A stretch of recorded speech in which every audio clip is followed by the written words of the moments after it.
Assalomu alaykum.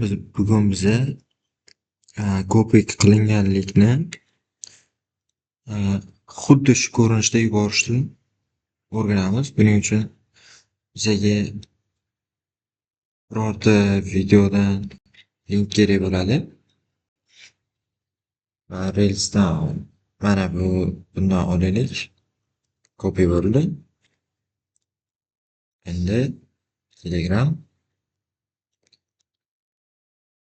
biror bir so'z biznes yozib olaylik.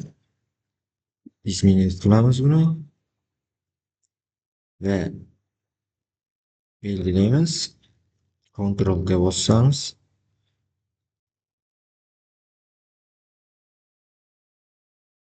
Enter bosamiz. Mana bu oldindan ko'ruvchi bo'lib chiqdi. E'tiboringlar uchun rahmat.